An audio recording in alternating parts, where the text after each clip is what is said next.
Designer profile. Welcome back EVELYN to Video Seto, Gamers Oasis on page TikTok. I'm your host, 317. Jeremy. Speaking offline, this is the, not offline, off camera, and it's a continuation of a designer profile on page 316. We've been learning about EVELYN Seto, graphic designer for Atari. Now we're moving on to page 317. Continuing on from last page, Steve Hendricks brought Jim Kelly over and they managed the illustrations to be used on the packages. James Kelly also noted Seto's linchpin role in the expanding department. EVELYN was one of our top graphic designers. Creative, artistic. She saw the whole thing blossom. The department grew to nearly 70 people, one of the largest in the valley. Under manager John Hayashi, Seto touched every iteration and evolution of Atari's packaging and worked hard to organize, stylize, and differentiate the brand from a growing cadre of rivals. When the 2600 came out, the competitors were Magnavox with the Odyssey and Mattel's Intellivision, she said. The original 2600 box was black with television screen designs because at the time, black was seen as high tech.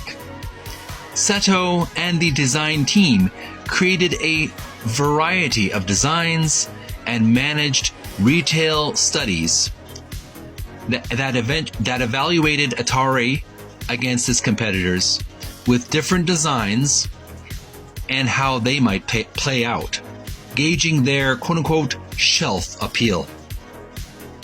The design team eventually evolved the Atari look, settling on the familiar silver packaging that helped introduce and differentiate the 5200 and later 7800 system alongside the classic 2600. As those systems launched and Atari grew to develop new and innovative products, Seto designed logo types for specific games and art-directed photo shoots for products as needed.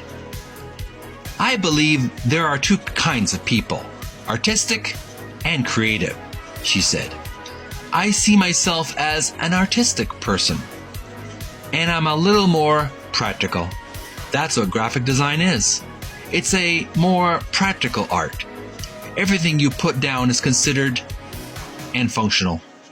It's solving someone's communication problems, and the practicality of that always appealed to me. As a design supervisor, Seto served as a kind of hub, working closely with illustrators, designers, writers, and marketing people to, next column to the right, help orchestrate the best possible end products for Atari. After 7 years at the company, it was Seto's turn to leave Atari. A few of her former colleagues here, working with exiled Atari co-founder Nolan Bushnell as part of his high-tech incubator, Catalyst Technologies.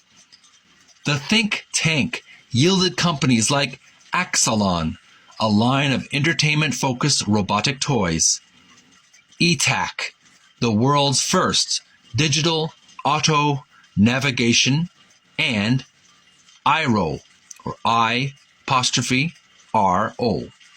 an electronic instrument for color selection in the fashion industry. Seto saw the chance to do more packaging work, step away from video games, and focus on fashion-related products, along with some of Bushnell's other ventures.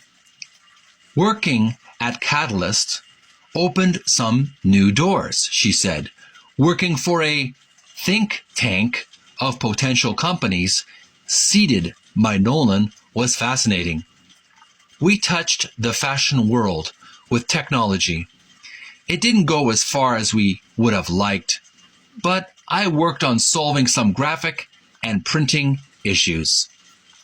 Following that, Seto continued to lend her experience to a host of well-known companies, art directing and designing work at Tonka Toys, HP, Apple, and most recently, serving as creative director for the San Jose Convention and Visitors Bureau.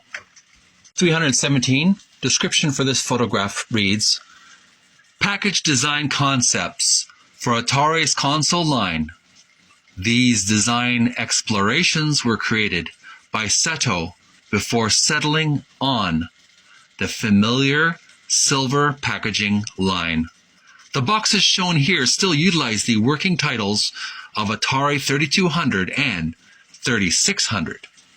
So here we have the different packages. We have the Atari 3600 on the top, Atari 2600 in yellow, the 3600 is in blue, the Atari 2600 is in yellow banner, and to the right we have the Atari 3200 in red with the white, all have a white text logo. So it's cool how she designed the boxing or the packaging artwork. And here we have a photograph of EVELYN Seto sitting, reclining, taking a break at her office chair. In the background, we see a photograph or possibly a screen, computer screen, a picture of an Atari machine in the background. And that, my friends, was EVELYN Seto on page 316 and page 317.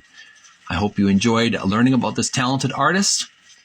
I certainly had a good time learning about her wonderful contribution for the Atari Corporation. And there you have it. That was EVELYN Seto. We learned about another very talented and brilliant artist person.